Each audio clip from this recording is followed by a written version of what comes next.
আসসালামু আলাইকুম। সুপ্রিয় শিক্ষার্থী, সম্মানিত অভিভাবক, প্রিয় সহকর্মী ও যেখান থেকে আমার এই অনলাইন ক্লাস অংশগ্রহণ করেছেন সকলকে জানাই হারুন মোল্লা ডিগ্রি কলেজের অনলাইন ক্লাসের পক্ষ থেকে সুস্বাগতম। আমি মোহাম্মদ আবদুল্লাহ আল মামুন, সহকারী অধ্যাপক, অর্থনীতি বিভাগ, হারুন মোল্লা ডিগ্রি কলেজ, মিরপুর 12, পল্লবী, ঢাকা। প্রিয় শিক্ষার্থী বন্ধুরা, তোমরা কেমন আছো? আশা করি আল্লাহর অশেষ রহমতে ভালো আছো, স্বাস্থ্যবিধি মেনে বাসায় অবস্থান করছো এবং নিয়মিত পড়াশোনা করছো। দেখো, বাংলাদেশ যে ডিজিটাল দেশ, তারই বই প্রকাশ। আর শিক্ষার্থী বন্ধুরা কলেজে না যেয়েও বাসায় বসে তারা শিক্ষা গ্রহণ করতে পারছে এবং শিক্ষক মণ্ডলীও তারা কলেজে না যেয়েও বাসায় বসে পাঠদান করছে। এটাই আমরা তথ্য যোগাযোগ প্রযুক্তির সুফল ভোগ করছি। আমি এই অনলাইন ক্লাস পরিচালনা করার জন্য হারুন মোল্লা ডিগ্রি কলেজের সুযোগ্য অধ্যক্ষ প্রফেসর মোহাম্মদ আব্দুর রাজ্জাক স্যারকে আন্তরিকভাবে ধন্যবাদ জানাই এবং আরও বিশেষভাবে ধন্যবাদ জানাই হারুন মোল্লা ডিগ্রি কলেজের আমার প্রিয় সহকর্মীবৃন্দ, যারা অক্লান্ত পরিশ্রম করে নিয়মিত অনলাইন ক্লাস পরিচালনা করে যাচ্ছেন। শিক্ষার্থী বন্ধুরা যারা অনলাইন ক্লাসে অংশগ্রহণ করেছো তাদেরকে সকলকে স্বাগত জানাই আবারও, এবং যারা নবাগত শিক্ষার্থী বন্ধুরা হারুন মোল্লা ডিগ্রি কলেজে ভর্তি হয়েছে এবছর তাদেরকেও সুস্বাগতম আমাদের হারুন মোল্লা ডিগ্রি কলেজে ক্লাস বা অনলাইন ক্লাসে। তোমরাও অনলাইন ক্লাসে অংশগ্রহণ করো এবং তোমরা ক্লাসটিকে শেয়ার করে দাও অন্য বন্ধুবান্ধবরা, যা যায় তারাও এই ক্লাসটি উপভোগ করতে পারে।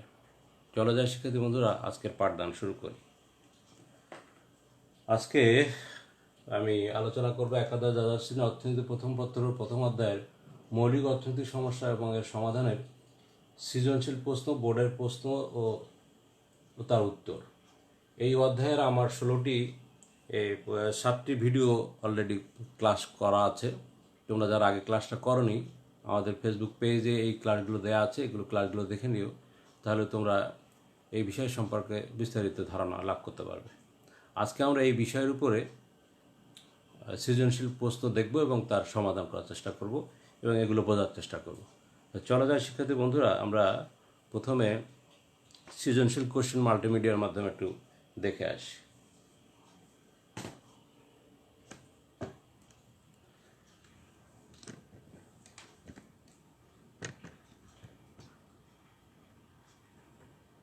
আশা করি তোমরা দেখতে পাচ্ছ।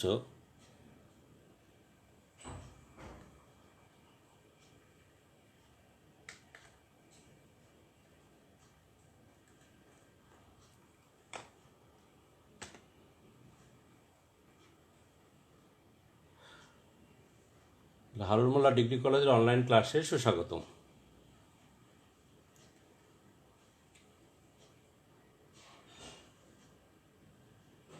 এটাই হলো হারুন মোল্লা ডিগ্রি কলেজ, যেটা মিরপুর 12, পল্লবী, স্বাগতা হাউজিংয়ে অবস্থিত।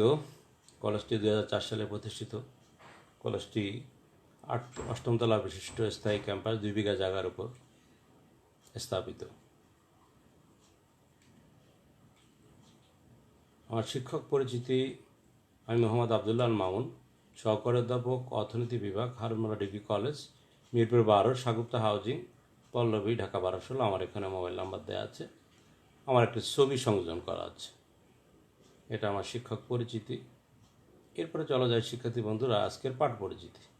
আজকে আমরা একাদশ দ্বাদশ শ্রেণীর অর্থনীতি প্রথম পত্রের প্রথম অধ্যায়ের মৌলিক অর্থনৈতিক সমস্যা এর সমাধান, অর্থাৎ basic economic problem it's solution এর পাঠ শিরোনাম নির্ধারণ করেছি আমরা আজকে সৃজনশীল প্রশ্ন, অর্থাৎ ক্রিয়েটিভ কোশ্চেন বোর্ডে যেভাবে আসে সেই সম্পর্কিত কয়েকটি কোশ্চেন নিয়ে আমরা আজকে আলোচনা করব। আশা করি তোমাদের উপকৃত হবে, যারা বিশেষ করে এবার এইচএসসি পরীক্ষার্থী আছো 2020-এর, এবং বাংলাদেশ উন্মুক্ত বিশ্ববিদ্যালয় অধীনের শিক্ষার্থী বন্ধুরাও এই ক্লাসটা থেকে উপকৃত হবে। তাদের ইউনিট 1-এর বিষয়টা, এবং যারা এবার পরীক্ষার্থী আছে প্রথম সেমিস্টারে, তাদের জন্য এই ক্লাসটি খুবই গুরুত্বপূর্ণ। শিক্ষণ ফল, আজকে শিক্ষণ ফল নির্ধারণ বিষয়টা হলো যে আমরা শিখতে পারবো যে মৌলিক অর্থনৈতিক সমস্যা এবং এর সমাধানের বিভিন্ন বোর্ডের সৃজনশীল প্রশ্ন এবং তার উত্তর আমরা জানতে পারব। তাহলে এই অধ্যায়ে আলোচনা করতে গেলে আমাকে এই অধ্যায়ের মৌলিক বিষয়গুলো একটু আলোচনা করতে হবে, কারণ তোমরা হয়তো অনেকেই মৌলিক বিষয়গুলো ভুলে আছো। তাহলে আজকের যে আমরা সৃজনশীল কোশ্চেন আলোচনা করব তার মৌলিক বিষয়গুলো আমরা একটু ধাপে ধাপে দেখে নেব। এখন দেখো, প্রথম হলো অসীম অভাব। তাহলে একটা অর্থনীতির অভাব, মৌলিক অভাব অসীম কেন? একটি অভাব পূরণ হলে আরেকটি অভাব মানুষের দেখা দেয়, এই জন্য অভাবের কোনো শেষ নেই।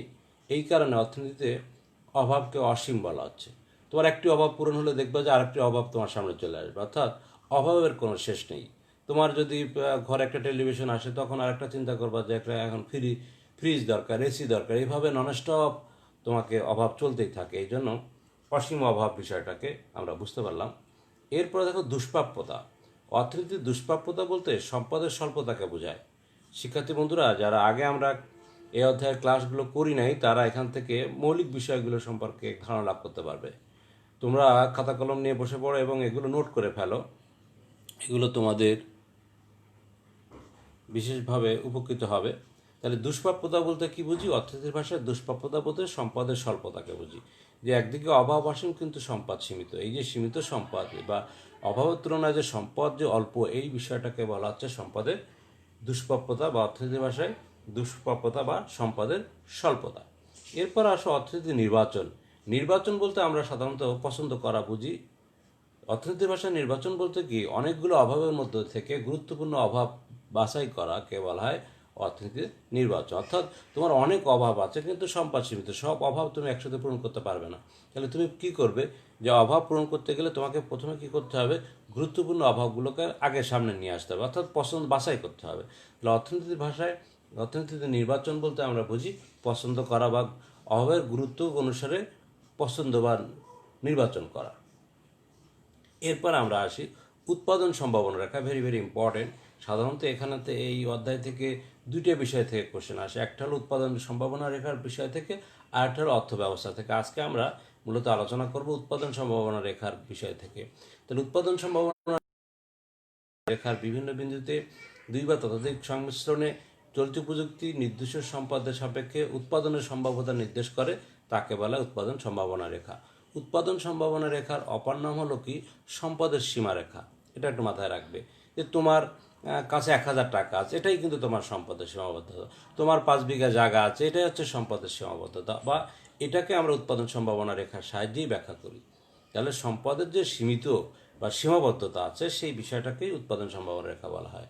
তাহলে সংজ্ঞাটা আমি আবার বলি যে উৎপাদন সম্ভাবনা রেখা হলো এমন একটি রেখা যে রেখার বিভিন্ন বিন্দুতে নির্দিষ্ট পরিমাণ সম্পদ ও চলতি প্রযুক্তির সাপেক্ষে দুই বা ততোধিক দ্রব্যের উৎপাদনের সম্ভাব্যতা নির্দেশ করে, তাকে বলা উৎপাদন সম্ভাবনা রেখা। এরপর আসো, চলো শিক্ষার্থী বন্ধুরা, সুযোগ ব্যয় বলতে কি বুঝি? যে অপরচুনিটি কস্ট। একটি সুযোগ গ্রহণ করার জন্য যে অন্য সুযোগটা ত্যাগ করতে হয়, বলে একটা বিষয় গ্রহণ করার জন্য অন্যটা ত্যাগ করতে হয়। তাহলে যেটা যেটা তুমি ত্যাগ করলে সেই বিষয়টা হলো, আর যেটা সুযোগ নিলে সেটা তার সুযোগ ব্যয়। তাহলে অতিরিক্ত একক দ্রব্য উৎপাদনের জন্য অপর দ্রব্যের উৎপাদন যে পরিমাণ ছেড়ে দেওয়া হয়, তাকে বলা হয় তার সুযোগ ব্যয়। অর্থাৎ তোমার 1 বিঘা জমিতে ধান অথবা পাট উৎপাদন করতে পারো, এখন যদি ধান উৎপাদন করো তাহলে পাট উৎপাদন করতে পারবো না। তাহলে ধান উৎপাদনের সুযোগ ব্যয় হলো পাট উৎপাদন। তাহলে সুযোগ ব্যয় বিষয়টা আমরা বুঝতে পারলাম আশা করি। এরপর আসো মৌলিক অর্থনৈতিক সমস্যা কি। দেখো, মানুষের অভাব অসীম কিন্তু সম্পদ সীমিত। এই সীমিত সম্পদ দিয়ে অসীম অভাব পূরণ করতে যে সমস্যার সম্মুখীন হয়, সেইগুলোকে আমরা বলি মৌলিক অর্থনৈতিক সমস্যা। অর্থাৎ অভাব অনেক কিন্তু সম্পদ সীমিত, এই সীমিত সম্পদ দিয়ে অসীম অভাব পূরণ করতে যে সমস্যার সম্মুখীন হয়, সেটাকে আমরা বলি অর্থনীতির মৌলিক সমস্যা। এরপর আমরা আসি অর্থনীতির মৌলিক সমস্যাগুলি কি কি। দেখো, মৌলিক সমস্যা সাধারণত আমরা 3 ভাগে ভাগ করি। একটা হলো কি উৎপাদন করা হবে, কিভাবে করা হবে এবং কার জন্য করা হবে। অর্থাৎ কি উৎপাদন তুমি কি করবে, এটা আমরা দেখাই উৎপাদন সম্ভাবনা রেখার সাহায্যে। কিভাবে উৎপাদন করবে, এটা আমরা দেখাই সমুৎপাদন রেখার সাহায্যে। এবং কার জন্য উৎপাদন করবে, অর্থাৎ তোমার উৎপাদিত দ্রব্যটা সমাজের কোন শ্রেণীর মানুষ ভোগ করবে, সেটা নির্ধারণ করা একটা সমস্যা। তাহলে আজকে যে ক্রিয়েটিভ কোশ্চেন বা সৃজনশীল প্রশ্ন আলোচনা করতে যাচ্ছি, সেই প্রশ্নগুলো বুঝতে গেলে আমাকে এই 7টা বিষয় সম্পর্কে প্রাথমিক ধারণা রাখতে হবে। যদি তোমার এই ধারণাটুকু না থাকে, তাহলে তুমি আজকের ক্রিয়েটিভ কোশ্চেন বা সৃজনশীল কোশ্চেন নিয়ে যে আলোচনা করতে যাচ্ছি, সেই বিষয়গুলো তোমার কাছে মজা লাগবে না। তাহলে আশা করি তোমাদের মেমোরিতে এগুলো আমরা আবার নিয়ে আসলাম। এখন আমরা চলো যাই শিক্ষার্থী বন্ধুরা, একটি সৃজনশীল কোশ্চেন আমরা দেখি। ঢাকা বোর্ড 2017 আমরা কোন বিষয়ের আলোকে, দেখো লেখা আছে ব্র্যাকেটের মধ্যে, উৎপাদন সম্ভাবনা রেখা সম্পর্কিত। তাহলে দেখো এখানে সাধারণত একটা বক্স দেয়া থাকবে যে নিম্নে এক্স এবং ওয়াই দুটি দ্রব্যের উৎপাদনের সম্ভাব্যতা বিষয়টা দেয়া আছে, যে এক দ্রব্য যখন 0, ওয়াই দ্রব্য 30, যখন এক দ্রব্য বেড়ে 20 হবে তখন ওয়াই দ্রব্য কমে হবে 20, এক দ্রব্য বেড়ে 30 হলে ওয়াই দ্রব্য হবে 0। অর্থাৎ তুমি তোমার জায়গায় যদি পুরোটাই এক্স ওয়াইদের উৎপাদন করো তাহলে এক্স করতে পারবে না। আবার যদি পুরোটাই তুমি এক্স করো, অর্থাৎ দেখো 30 একক দেয়া আছে এখানে। 30 মানে কি, তোমার 1 বিঘা জায়গাতে যদি 30 মণ ধান উৎপাদন করো তাহলে তুমি পাট উৎপাদন করতে পারো, অর্থাৎ এক্সের উৎপাদন 30 করলে ওয়াই করতে পারবে না। এটাই তোমাকে একটা সূচি বা টেবিল দেয়া থাকবে। তারপরে আমরা দেখো এখান থেকে কি কোশ্চেনগুলো হয়। তাহলে এখন এখানে দেখো প্রথম 1 নম্বর বলছে নির্দেশমূলক অর্থ ব্যবস্থা। তাহলে নির্দেশমূলক অর্থ ব্যবস্থা বলতে কি বুঝি শিক্ষার্থী বন্ধুরা, যে অর্থ ব্যবস্থার সম্পদের মালিকানা থাকবে রাষ্ট্রের একটি কেন্দ্রীয় পরিকল্পনার মাধ্যমে অর্থ ব্যবস্থা পরিচালিত হবে, তাকে আমরা বলবো কি নির্দেশমূলক অর্থ ব্যবস্থা। তাহলে পরীক্ষায় যদি আমাদের ক নম্বরে এই কোশ্চেনটা আসে যে নির্দেশমূলক অর্থ ব্যবস্থা কি, তাহলে সিম্পলি এইভাবে লিখে দেবা যে অর্থ ব্যবস্থায় সম্পদের মালিকানা থাকবে রাষ্ট্রের, ব্যক্তির কোনো হস্তক্ষেপ থাকবে না এবং কেন্দ্রীয় পরিকল্পনার মাধ্যমে অর্থনীতি পরিচালিত হবে, তাকে বলবো আমরা নির্দেশমূলক অর্থ ব্যবস্থা। তাহলে আমি 1 মার্ক পেয়ে যাব। এখন 2 নম্বর কোশ্চেন দেখো, অভাব পূরণে নির্বাচনের সমস্যা দেখা দেয় কেন। দেখো সমাজে অভাবের তুলনায় সম্পদ সীমিত হয়, নির্বাচন সমস্যা দেখা দেয়। মানুষের অভাব অসীম, এই অসীম অভাব পূরণের জন্য সম্পদ সীমিত, তাই কোনো নির্দিষ্ট সময়ে সকল অভাব একসাথে পূরণ করা সম্ভব হয় না। আবার সকল অভাবের গুরুত্ব সমান নয়, তাই ব্যক্তিকে তার অভাবের গুরুত্ব অনুসারে কোনো অভাব আগে এবং কোনটি অভাব পরে পূরণ করতে হবে তা বাছাই করতে হয়। এভাবে মূলত অভাব পূরণের নির্বাচনের সমস্যা দেখা দেয়। তাহলে শিক্ষার্থী বন্ধুরা আমরা বুঝতে পারলাম যে অভাব পূরণে নির্বাচনের সমস্যা কেন দেখা দেয়, সেই বিষয়টা এভাবে নিজের ভাষায় তুমি লিখে দিও। এরপর আসো আমাদের উদ্দীপকের আলোকে উৎপাদন সম্ভাবনা রেখা অঙ্কন করো। দেখো এরকম যে একটা সূচি দেওয়া আছে, এখান থেকে উৎপাদন সম্ভাবনা রেখা আঁকতে বলবে এবং ঘ নম্বর কোশ্চেনটা খেয়াল করো যে এক্স 10 একক, ওয়াই 10 একক এবং এক্স 40 একক, ওয়াই 20 একক সংমিশ্রণে উৎপাদনের যৌক্তিকতা বিশ্লেষণ করো। তাহলে আমাদের প্রশ্নটা খেয়াল করো, ক নম্বর হচ্ছে জ্ঞানমূলক, খ নম্বর হচ্ছে অনুধাবনমূলক, গ নম্বর হচ্ছে প্রয়োগমূলক, আর ঘ নম্বর হচ্ছে উচ্চতা দক্ষতা। তার ক খ তোমাকে মুখস্থ বই থেকে লিখতে হবে, আর গ লিখতে হবে মূলত যে উদ্দীপক দেওয়া থাকবে, যেটা সাধারণত অর্থনীতিতে কিছু কিছু কোশ্চেন টেবিল, চিত্র বা সূচির আলোকে দেওয়া থাকে, তো সূচির আলোকে গ নাম্বার এবং ঘ নাম্বার দুটোই অ্যান্সার করতে হবে। তাহলে শিক্ষার্থী বন্ধুরা এখন এই বিষয়টাকে আমি আবার সরাসরি তোমাদেরকে আমরা এই বিষয়টা এখন আমরা দেখব যে আমাদের আমরা বোর্ডে আবার ফিরে যাই, যে বোর্ডে এই বিষয়টাকে আমরা উপস্থাপন করব। তাহলে চলো যাই কীভাবে উৎপাদন সম্ভাবনাটাকে অঙ্কন করতে হবে, এবং গ এবং ঘ নম্বর এই দুটো কোশ্চেন তোমরা 2000 ঢাকা বোর্ড 2017 কোশ্চেনটা ফলো করলে হয়ে যাবে।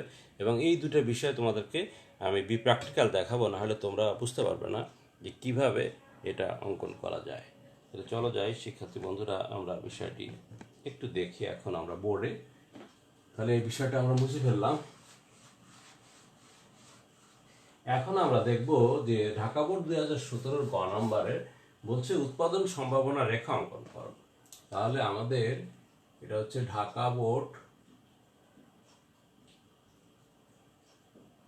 2017 গ নাম্বারে বলছে কি উৎপাদন সম্ভাবনা রেখা অঙ্কন করো। তাহলে আমরা প্রশ্ন যখন অ্যান্সার করতে যাবো শিক্ষার্থী বন্ধুরা, তখন আমরা লিখবো যে উদ্দীপকের সূচির আলোকে নিম্নে একটি উৎপাদন সম্ভাবনা রেখা অঙ্কন করা হলো। তাহলে আমরা এখন অঙ্কন করছি কি উৎপাদন সম্ভাবনা রেখা,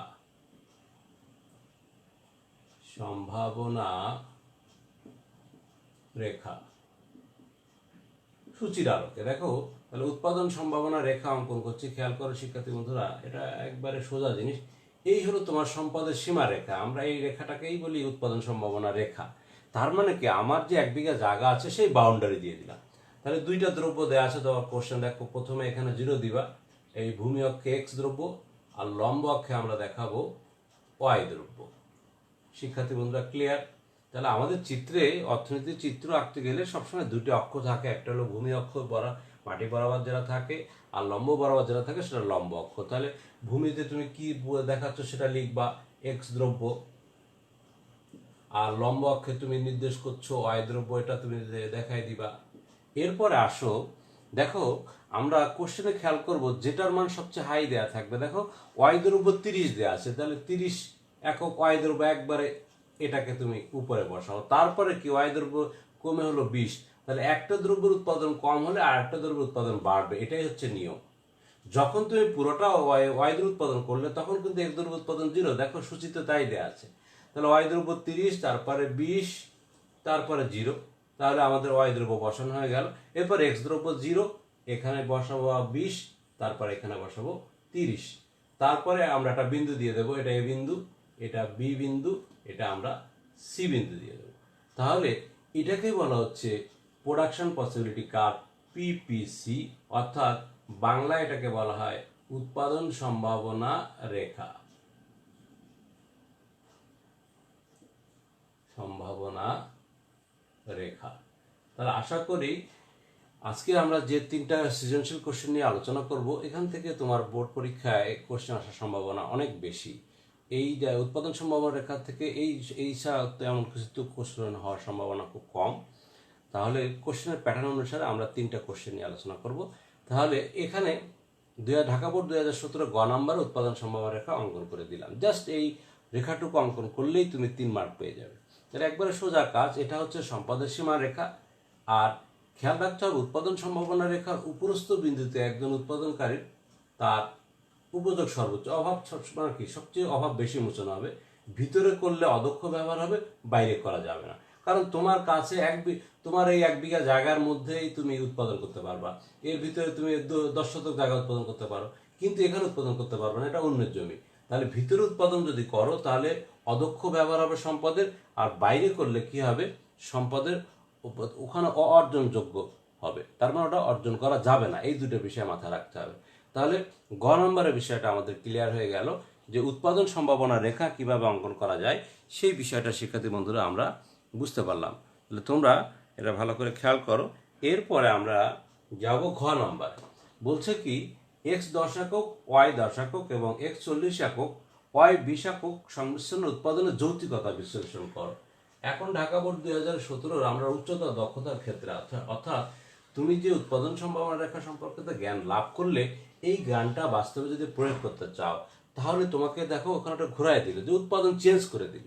তাহলে সেক্ষেত্রে যুক্তিযুক্ত হবে কিনা, কোন কোন বিষয়টা যুক্তিযুক্ত হবে সেই বিষয়টা দেখাইতে হবে। তাহলে এখন আমরা ঘ নম্বরে উদ্দীপকের আলোকে আমরা ঘ নম্বরটা প্রশ্ন যখন আমরা অ্যান্সার করব তখন আমরা অবশ্যই খেয়াল করব যে উদ্দীপকের আলোকে x 10 একক, y 10 একক এবং x 40 একক, y 20 একক উৎপাদনের যৌক্তিকতা বিশ্লেষণ করার জন্য নিম্নে একটি চিত্রে উপস্থাপন করলাম। তাহলে আবার কি করব, আমরা একটি চিত্র অঙ্কন করব।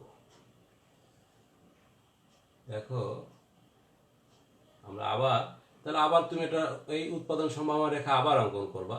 তাহলে আগের বেসিক বিষয়গুলো আমরা বসাবো। x দ্রব্য, এটা হচ্ছে y দ্রব্য, এখানে 30, এইটাকে দাও, দেখো এখানে দাও 20, এটা 0, এখানে এটা হলো 20, এটা হলো 30। তাহলে এটা এ বিন্দু, এটাকে আমরা দিয়েছিলাম বি বিন্দু, এটাকে দিলাম সি বিন্দু। এটা এখানে দিলাম x দ্রব্য, এখানে আমরা দিলাম y দ্রব্য। এখন খেয়াল করো, বলছে কি x 10 y 10। দেখো x 10 বলতে কি, আমাদের এখানে একটা বিন্দু আমরা 10 বসাবো, এবং y 10 মানে কি এখানে একটা 10 ভর। দেখো এটা যদি 20 হয় তাহলে এখানে আমাদের তার নিচেই 10 হবে। তাহলে এই বিন্দু আমরা একটা এরকম একটা রেখা টেনে দিবা, দিয়ে এখানে একটা বিন্দু দিয়ে নাম দাও ই বিন্দু। এটা গেল একটা পয়েন্ট। বলছে x 10 y 10 উৎপাদন করো এবং x 40, দেখো x 30 দেওয়া আছে, 40 হলে অবশ্যই তোমার এদিকে আসতে হবে, আর y 20। তাহলে এখান থেকে আমরা একটা রেখা টেনে এই জায়গাটা মিলে দিবে। তাহলে এখানে তুমি দিবা 40। তাহলে এখানে একটা বিন্দুর নাম দিয়ে দাও, দেখো এটা দাও এফ বিন্দু। এখন আমাদের এই দুইটা বিন্দুতে উৎপাদনের যৌক্তিকতা বিশ্লেষণ করতে হবে। তাহলে উদ্দীপকের আলোকে x 10 y 10 উৎপাদন করা যাবে, কিন্তু লিখবো যে আমরা উদ্দীপকের আলোকে x 10 একক এবং y 10 একক উৎপাদন করা যাবে, কিন্তু এখানে যদি উৎপাদন করা হয় তাহলে সম্পদের অদক্ষ ব্যবহার হবে। কেন? তোমার আছে 1 বিঘা জায়গা, তুমি এখানে করছো 5 কাঠা জায়গার উপর উৎপাদন করছো, তাহলে তোমার অভাব তো মোচন হবে না। আমাদের সম্পদ সীমিত কিন্তু অভাব অসীম। তোমার সীমিত সম্পদে যদি তুমি আরো অল্প অল্প ব্যবহার করো তাহলে তো তোমার অভাব মোচন হবে না। তাহলে আমরা লিখবো যে উদ্দীপকের আলোকে x10 y10 উৎপাদন করা যাবে, কিন্তু এখানে উৎপাদন করলে সম্পদের অদক্ষ ব্যবহার হবে। এরপর আরেকটা পয়েন্ট আছে, x40 y20 একক উৎপাদন করলে দেখো এটা এক বিন্দুতে যাবে, এটা হচ্ছে অর্জনযোগ্য, কারণ এটা আমার সম্পদের সীমারেখার বাইরে অবস্থিত। কারণ কি, আমার যে 1 বিঘা জায়গা আছে সেটার বাউন্ডারি এটা, এখানে যদি যাই তাহলে এটা 5 বিঘা জায়গা লাগবে বা আরো 2 বিঘা জায়গা লাগবে, তাহলে এখানে এটা হচ্ছে অর্জনযোগ্য, অর্জনযোগ্য। আর এটা হলো কি অদক্ষ ব্যবহার, সম্পদের অদক্ষ ব্যবহার। তাহলে আমাদের বলছে কি উৎপাদনের যৌতিকতা, তাহলে দুটোই কিন্তু অযৌতিক। এখানে উৎপাদন করা গেলে সম্পদের অদক্ষ ব্যবহার হবে, আর ওখানে উৎপাদন করা যাবে না, কারণ এটা হলো কি অর্জনযোগ্য। এইভাবে লিখে দিলে হয়ে গেল যে উদ্দীপকের আলোকে x10 y10 একক উৎপাদন করা যাবে না, কারণ এখানে উৎপাদন করলে সম্পদের অদক্ষ, উৎপাদন করা গেলেও এখানে সম্পদের অদক্ষ ব্যবহার হবে। আর x40 y20 একক উৎপাদন করা যাবে না, কারণ এটা সম্পদের সীমারেখার বাইরে অবস্থিত, এটা হলো অর্জনযোগ্য। এই কথাটুকু লিখে দিলে আমাদের এই সৃজনশীল ঢাকা বোর্ডের 2017 কোশ্চেনটা আমাদের সলভ হয়ে যাবে। এবং এই কোশ্চেনটা দেখো 10-এ 10 পাওয়া সম্ভব, এখানে কিন্তু তুমি বানায় কিছু লিখতে পারবে না। এবং বিষয়টা টেকনিক, জাস্ট চিত্রটা অঙ্কনটা প্র্যাকটিস করলেই তোমরা আশা করি পারবে। তাহলে আমরা ঢাকা বোর্ড 2017 কোশ্চেনটা আমরা দেখলাম। তাহলে এখন চলো যাই শিক্ষার্থী বন্ধুরা, আমরা আরেকটি কোশ্চেন দেখি যে সেখানে একটু ভিন্নতা থাকতে পারে। তাহলে আবার আমরা মাল্টিমিডিয়ার প্রেজেন্টেশনে যাই, সৃজনশীল কোশ্চেনগুলো। তাহলে খেয়াল করো শিক্ষার্থী বন্ধুরা, তাহলে এই কোশ্চেনটা আমরা সলভ করে ফেললাম। এখন আমরা আসি রাজশাহী বোর্ড 2017, এটাও কিন্তু উৎপাদন সম্ভাবনা রেখা সম্পর্কিত আরেকটি কোশ্চেন। খেয়াল করি আমরা একটু, দেখো যে বলছে কি এখানেও দুইটা দ্রব্য দেওয়া আছে, এক্স দ্রব্য ওয়াই দ্রব্য দেওয়া আছে, দেখো এখানে সংমিশ্রণ দেওয়া আছে, তার মানে কি নতুন একটা বিষয় সংমিশ্রণ দেয়া থাকতে পারে কোশ্চেনে, এই জন্য এখানে একটু ভেরিয়েশন আছে। এরপরে দেখো এখান থেকে কি কি কোশ্চেন দেয়া আসতে পারে। তাহলে এখানে যে প্রশ্নগুলো দেওয়া আছে, 1 নম্বর বলছে কি ব্যষ্টিক অর্থনীতি কি। তাহলে আমরা একটু আলোচনাটা করে ফেলি। তাহলে ব্যষ্টিক অর্থনীতি যে শাখায় অর্থনীতির ক্ষুদ্র ক্ষুদ্র বিষয়গুলো নিয়ে আলোচনা করা হয় তখন তাকে বলা হয় ব্যষ্টিক অর্থনীতি, অর্থাৎ মাইক্রো ইকোনমিক্স। তাহলে অর্থনীতির যে শাখায় অর্থনীতির ক্ষুদ্র ক্ষুদ্র বিষয় নিয়ে আলোচনা করা হয় তখন তাকে বলা হয় ব্যষ্টিক অর্থনীতি, যেমন একজন মানুষের আয়, একটি দ্রব্যের দাম ইত্যাদি। এরপর আসো আমাদের খ নাম্বার, সম্পদের দুষ্প্রাপ্যতা অর্থনীতির সমস্যার মূল কারণ ব্যাখ্যা করো। দেখো দুষ্প্রাপ্যতা সম্পদ কিভাবে ব্যবহার করে মানুষ অভাব পূরণ করা যায় তা থেকেই বেশিরভাগ অর্থনৈতিক সমস্যার সৃষ্টি। তার মানে কি সম্পদের স্বল্পতা অর্থনৈতিক সমস্যা, সম্পদের দুষ্প্রাপ্যতা মানে কি জানো, সম্পদ যে স্বল্প বা অল্প এটাই হচ্ছে অর্থনৈতিক সমস্যার মূল কারণ। মানুষের প্রধান অর্থনৈতিক সমস্যা হলো কি উৎপাদন করা হবে, কিভাবে করা হবে এবং কার জন্য করা হবে। এই সমস্যাসমূহ উদ্ভবের কারণ হলো মানুষের অফুরন্ত অভাবের তুলনায় সম্পদের স্বল্পতা বা দুষ্প্রাপ্যতা। সম্পদ যদি অসীম হতো মানুষের জন্য সবকিছু উৎপাদন করা যেত, কোনো সমস্যাই থাকতো না। তাই বলা যায় সম্পদের স্বল্পতায় অর্থনৈতিক সমস্যার মূল কারণ। এভাবে তুমি তোমার নিজের ভাষায় লিখে দিতে পারো। এরপর আসো শিক্ষার্থী বন্ধুরা, আমরা উদ্দীপকের আলোকে গ নম্বর দেখি যে উদ্দীপকের সূচি ব্যবহার করে একটি উৎপাদন সম্ভাবনা রেখা অঙ্কন করো। দেখো এখন এটা তুমি পারবে ইজিলি। এরপরে ঘ নম্বর দেখো, এটাও তুমি পারবে। বলছে চিত্রের সাহায্যে x1 y2 এবং x3 y3 বিন্দু দুটির তুলনা করো। দেখো এখানে বলছে কি ওখানে যৌতিকতা বিশ্লেষণ করতে বলছে, এখানে তুলনামূলক আলোচনা করতে বলছে, একই বিষয়, কিন্তু এখানে তেমন নতুনত্ব তেমন কিছু নেই। যে আমাদের তুলনাটা আমরা কিভাবে করব সেই বিষয়টা আমরা যাই। যে এখন আমরা আবার বোর্ডে আসি। বোর্ডে আসলে তোমাদের জন্য বুঝতে সুবিধা হবে, তা না হলে এইগুলো তোমাদের বুঝতে হবে। প্র্যাকটিক্যাল সব কিছু মাল্টিমিডিয়া ক্লাসের মাধ্যমে প্রেজেন্টেশন করা যায় না। আমি চিত্র ওখানে এঁকে দেখাইতে পারতাম, তাহলে কীভাবে চিত্র আঁকতে হবে এই বিষয়টা তোমরা বুঝতে পারতে না। তাহলে আমরা এখন রাজশাহী বোর্ড 2017 গ নম্বরের কোশ্চেনটা দেখবো যে উৎপাদন সম্ভাবনা রেখা অঙ্কন। চলো যাই শিক্ষার্থী বন্ধুরা, আমরা এই যে সম্পদের সীমা রেখা এঁকে দিলাম, দেখো একই টাইপের, এখানেও দুইটা দ্রব্য, এক্স দ্রব্য ওয়াই দ্রব্য। এখানে খেয়াল করো ওয়াই আছে 3 একক, বসা দিলাম 3 2 0, একই রকম কোশ্চেন, দেখো 3 2 0 আর এখানে 0 2 3, এটা হলো, তাহলে প্রথমটা হলো, এটা হলো এ, এটা হলো বি, এটা হলো সি। তাহলে আমাদের এটা হলো এক্স দ্রব্য, এখানে আমরা দেখাচ্ছি ওয়াই দ্রব্য। ঠিক আছে শিক্ষার্থী বন্ধুরা, তাহলে আমার গ নম্বরের বিষয়টা এটাই হলো উৎপাদন সম্ভাবনা রেখা, অর্থাৎ পিপিসি, এটাকে বলা হয় প্রোডাকশন পসিবিলিটি কার্ভ। পিতে হলো প্রোডাকশন আর পিতে হলো পসিবিলিটি, আর সিতে হলো কার্ভ। বিশেষ করে যারা এবছর এইচএসসি পরীক্ষার্থী বন্ধুরা আছো তাদের জন্য জেনারেল এবং বাংলাদেশ উন্মুক্ত বিশ্ববিদ্যালয়ের ইউনিট 1-এর খুব গুরুত্বপূর্ণ এই বছর এখান থেকে একটা কোশ্চেন তোমরা আশা করি পাবে। হয়তো সংখ্যা চেঞ্জ থাকতে পারে বা সামান্য চেঞ্জ হতে পারে, উৎপাদন সম্ভাবনা রেখা দিয়ে যে ধরনের কোশ্চেন হয় আমরা আজকে সেই ধরনের কোশ্চেন নিয়েই আলোচনা করছি। এখন এটা গেল হচ্ছে কি উদ্দীপকের সূচি ব্যবহার করে আমরা উৎপাদন সম্ভাবনা রেখা অঙ্কন করি, জাস্ট এই রেখাটা অঙ্কন করলেই কিন্তু তুমি 3 মার্ক পেয়ে যাবে। এখন আর উচ্চতা দক্ষতার ক্ষেত্রে বলছে কি যে x1 y2 x3 y3 বিন্দু দুটি তুলনা কর। তাহলে উচ্চতা দক্ষতার ক্ষেত্রে আমরা লিখব যে উদ্দীপকের আলোকে x1 y2 এবং x3 y3 উৎপাদন দুটির তুলনামূলক আলোচনা নিম্নে চিত্রের সাহায্যে উপস্থাপন করা হলো। তার জন্য আমাকে আবার কি করতে হবে, উৎপাদন সম্ভাবনা রেখাটা অঙ্কন করতে হবে। তাহলে দেখো উৎপাদন সম্ভাবনা রেখা অঙ্কন করছি আমি, x আগের মতোই, এটা হচ্ছে 3 2 0 0 2 3, তাহলে এটা এ বিন্দু, এটাকে দিলাম বি বিন্দু, এটাকে দিলাম সি বিন্দু। তাহলে আমরা এটাকে লিখবো এক্স দ্রব্য, এটাকে লিখবো ওয়াই দ্রব্য। এই উচ্চতা দক্ষতার ক্ষেত্রে ঘ নম্বরে কিন্তু একটা ব্যাখ্যা তোমাকে দিতে হবে, যে চিত্রের ভূমি অক্ষে এক্স দ্রব্য, লম্ব অক্ষে ওয়াই দ্রব্য দেখানো হলো। এক্স যখন 3 একক, ওয়াই তখন 0, এই ওয়াই যখন 3 একক উৎপাদন করলো এক্স এর মান 0, আর ওয়াই উৎপাদন কমে 2 হলে এক্স এর উৎপাদন বেড়ে হয় 3, আবার এক্স এর উৎপাদন পুরোটাই 3 হলে ওয়াই এর উৎপাদন 0। তাহলে এটা যথাক্রমে এ বি সি বিন্দুগুলো দিয়ে দেখানো হলো। এ বি সি বিন্দুগুলো যোগ করলে আমরা কি পাই, পিপিসি রেখা পাই, অর্থাৎ উৎপাদন সম্ভাবনা রেখা পাওয়া গেল। এখন আসো যে উদ্দীপকের আলোকে এক্স একক x1 y2, দেখো x1 মানে কি, এখানে আমাদের 1 বসাইতে হবে, আর ওয়াই কিন্তু 2 দেয়াই আছে, দেখো এখান থেকে টেনে তুমি এই বিন্দু দিতে পারো।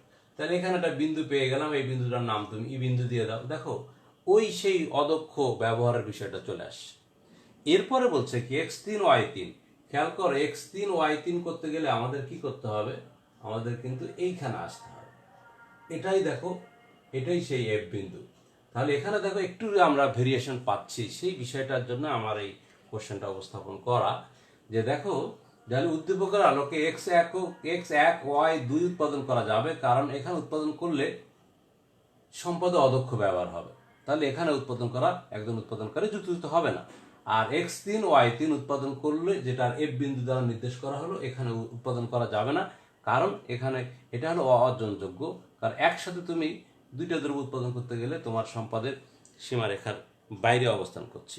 তাহলে ই বিন্দুতে উৎপাদন করা যাবে, কিন্তু এখানে উৎপাদন করলে সম্পদের অদক্ষ ব্যবহার হবে, আর এফ বিন্দুতে উৎপাদন করা যাবে না, কারণ এটা হলো অর্জনযোগ্য, অর্থাৎ x1 y2 এটাও উৎপাদন করলে সম্পদের অদক্ষ ব্যবহার হবে, x3 y3 উৎপাদন করা যাবে না, কারণ এটা হলো অর্জনযোগ্য। এটাই হচ্ছে এই দুটো বিন্দুর মধ্যে তুলনা। তাহলে এইটুকু লিখে দিলেই আমি 4 মার্ক পেয়ে যাব। এই ধরনের কোশ্চেনে কিন্তু সৃজনশীল কোশ্চেনে অর্থনীতিতে 10-এ 10 মার্ক পাওয়া যায়। তাহলে শিক্ষার্থী বন্ধুরা, আমরা এখান থেকে জানলাম ব্যষ্টিক অর্থনীতি কী এবং সম্পদের দুষ্প্রাপ্যতা অর্থনৈতিক সমস্যার মূল কারণ সেটা কিভাবে লিখবা, এবং উৎপাদন সম্ভাবনা রেখা কীভাবে অঙ্কন করবা, এবং আমরা দেখলাম যে কিভাবে উচ্চতর দক্ষতার ক্ষেত্রে যে তোমাকে উৎপাদন সম্ভাবনা রেখা তুমি আঁকতে পারো, তারপর ওর মধ্যে দিকে বিভিন্ন ধরনের কোশ্চেন আসতে পারে, সেই বিষয়টা আমরা উপস্থাপন করলাম। তাহলে আমরা এটা রাজশাহী বোর্ড 2017, তোমরা রাজশাহী 2017 কোশ্চেনটা একটু দেখে নিও, বই থেকে দেখলেও তোমরা আরো ক্লিয়ার হবে। যদি এরপরে দেখো আমরা আরেকটি সৃজনশীল কোশ্চেন নিয়ে আজকে আলোচনা করব। চলো যাই শিক্ষার্থী বন্ধুরা, আমরা আবার একটু মাল্টিমিডিয়া ক্লাসের মাধ্যমে বিষয়টাকে দেখি।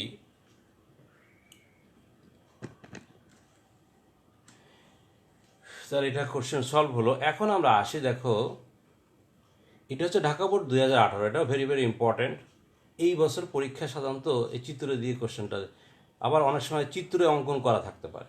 এখন দেখো এখানে বলছে কি দুষ্প্রাপ্যতা কাকে বলে। তাহলে সম্পদের স্বল্পতাকে বলা হচ্ছে কি অভাবের তুলনায় সম্পদের স্বল্পতা বা অপর্যাপ্ততাকে বলা অর্থনীতির ভাষায় দুষ্প্রাপ্যতা। তাহলে দুষ্প্রাপ্যতা কাকে বলে? সম্পদের স্বল্পতাকেও অর্থনীতির ভাষায় দুষ্প্রাপ্যতা বলে। এটুকু লিখলে হয়ে যাবে।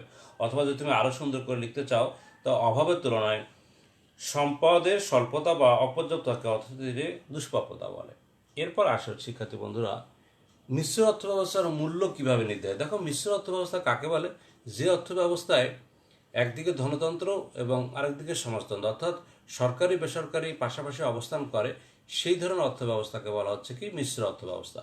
তাহলে মিশ্র অর্থব্যবস্থার যেমন বাংলাদেশ সরকারি কলেজ বেসরকারি কলেজ, সরকারি ব্যাংক বেসরকারি ব্যাংক, তার মানে কি সরকারি বেসরকারি প্রতিষ্ঠান যদি পাশাপাশি অবস্থান করে সেই রকম একটি অর্থব্যবস্থাকে বলা হয় মিশ্র অর্থব্যবস্থা। বলছে মিশ্র অর্থ মূল্য কিভাবে নির্ধারিত হয়? তাহলে মিশ্র অর্থব্যবস্থায় মূল্য সাধারণত স্বয়ংক্রিয়ভাবে নির্ধারিত হয়। এখানে একটি দ্রব্য উৎপাদিত হবে, সেই উৎপাদিত দ্রব্যটা বাজারে যাবে, যাওয়ার পরে ক্রেতা বিক্রেতা দর কষাকষি করে দাম নির্ধারণ করবে, যে সেটা হচ্ছে স্বয়ংক্রিয় দাম ব্যবস্থা। তাহলে আমরা যদি এটাকে একটু ভালো করে লিখতে চাই, তাহলে মিশ্র অর্থব্যবস্থা ক্রেতা বিক্রেতা পারস্পরিক ক্রিয়া প্রতিক্রিয়া দ্বারা বাজারে দাম নির্ধারিত হয়। এক্ষেত্রে বাজারের চাহিদা যোগানের ভূমিকা রাখে। দ্রব্যের দাম তার চাহিদা যোগানের দ্বারা নির্ধারিত হলে দাম স্তর অতিরিক্ত উদ্যোগতি সরকার হস্তক্ষেপ নিয়ন্ত্রণ করে। তাছাড়া অত্যাবশ্যকীয় দ্রব্যের দাম সরকারের নিয়ন্ত্রণে রাখা, অর্থাৎ মিশ্র অর্থব্যবস্থার স্বয়ংক্রিয় দাম ব্যবস্থার মাধ্যমে দাম নির্ধারিত হলেও কিছু কিছু ক্ষেত্রে সরকার হস্তক্ষেপ লক্ষ্য করা যায়। তাহলে মিশ্র অর্থব্যবস্থার স্বয়ংক্রিয়ভাবে দাম নির্ধারিত হলেও কি হয়, সরকার কিছু কিছু ক্ষেত্রে আবার সরকার হস্তক্ষেপ করে, যে স্বয়ংক্রিয়ভাবে দাম নির্ধারণ করা যাবে না, সরকার দাম নির্ধারণ করে দিয়ে দেয়। এটাই হচ্ছে মিশ্র অর্থব্যবস্থার দাম নির্ধারণ বিষয়টা। এরপরে আমরা দেখো উদ্দীপকের যে মৌলিক অর্থনৈতিক সমস্যার কথা উত্থাপিত হয়েছে তা ব্যাখ্যা করো। দেখো এখানে কিন্তু অর্থনীতির মৌলিক সমস্যা আমরা তিনটি জানি। একটি হলো কি উৎপাদন করা হবে, কিভাবে করা হবে, কার জন্য। তাহলে উৎপাদন সম্ভাবনা রেখার সাহায্যে আমরা ব্যাখ্যা করতে পারি অর্থনীতির মৌলিক সমস্যা কি উৎপাদন করা হবে। তাহলে আমরা এখানে লিখব যে উদ্দীপকের উৎপাদন সম্ভাবনা রেখার মাধ্যমে অর্থনীতির মৌলিক সমস্যার বিষয়টি উত্থাপিত হয়েছে, যে কি উৎপাদন করা হবে এই বিষয়টি আমরা উৎপাদন সম্ভাবনা রেখা সাহায্যে ব্যাখ্যা করতে পারি অর্থনীতির মৌলিক সমস্যা। অর্থাৎ দেখো চিত্রে তুমি খেয়াল করো যে তুমি যদি পুরোটাই ওয়াই উৎপাদন করো তাহলে ও এ পরিমাণ, আর পুরোটা এক্স করলে ও ডি পরিমাণ। কিন্তু যদি তুমি ওয়াইয়ের উৎপাদন কমাও তাহলে এক্সের উৎপাদন বাড়বে, আবার ওয়াইয়ের উৎপাদন আরও কমালে এক্সের উৎপাদন বাড়বে। তাহলে তুমি কি এ বিন্দুতে, এখানে একটা বিন্দু এ বিন্দুতে করবে, বি বিন্দুতে করবে, সিতে করবে না ডিতে করবে, এটা নির্বাচন করা একটা সমস্যা। এটাই আমরা ব্যাখ্যা করি মূলত উৎপাদন সম্ভাবনা রেখার সাহায্যে, যে কি উৎপাদন করব। আমি কি এতে করব, এতে উৎপাদন করলে পুরোটাই ওয়াই হবে, এক্স উৎপাদন হবে না। বি করলে ওয়াই উৎপাদন হবে বেশি, এক্স উৎপাদন হবে কম। সি উৎপাদন করলে এক্স হবে বেশি, ওয়াই হবে কম। ডিতে করলে পুরোটাই এক্স হবে। তাহলে এখানে কি উৎপাদন করব, এই সমস্যাটি উৎপাদন সম্ভাবনা রেখার সাহায্যে ব্যাখ্যা করা হচ্ছে। এখানে চিত্রটা আঁকা থাকবে, সেই চিত্র আলোকে এভাবে ব্যাখ্যা করে দিলে হয়ে যাবে। এরপরে দেখো শিক্ষার্থী বন্ধুরা, বলছে ই এবং এফ বিন্দুর উৎপাদনের ক্ষেত্রে সম্ভাবনা ও যৌতিকতা বিশ্লেষণ করো। এক্ষেত্রে তোমরা এই চিত্রটা গ নম্বরে উঠানোর পরে দেখো ইতে উৎপাদন করলে কি হবে, সম্পদের অদক্ষ ব্যবহার হবে। আর এফ এ উৎপাদন করলে কি হবে, উৎপাদন করা যাবে না, কারণ এ হলো অর্জনযোগ্য। তাহলে আমরা বলছি ই এবং এফ বিন্দুতে উৎপাদন করার ক্ষেত্রে সম্ভাবনা ও যৌতিকতা বিশ্লেষণ করো। তাহলে এই ই বিন্দুতে উৎপাদনের সম্ভাবনা আছে, কিন্তু উৎপাদন করলে সম্পদের অদক্ষ ব্যবহার হবে। কিন্তু সি বিন্দুতে উৎপাদন করা যাবে না, কারণ এটা হলো অর্জনযোগ্য। এটা আমাদের মাথায় রাখতে হবে, কারণ এখানে আমরা উৎপাদন করতে পারবো না।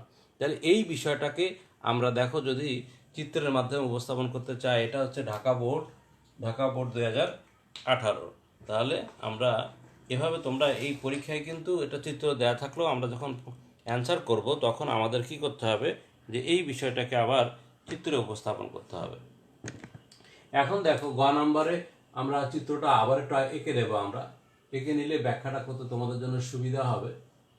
জাস্ট যেটা আঁকা আছে আমরা সেই বিষয়টাকে নিয়ে, এখানে দেখো দুইটা বিন্দু দেওয়া আছে, এইভাবে আমরা অঙ্কন করে ব্যাখ্যাটা করলে আমাদের জন্য সুবিধা হবে।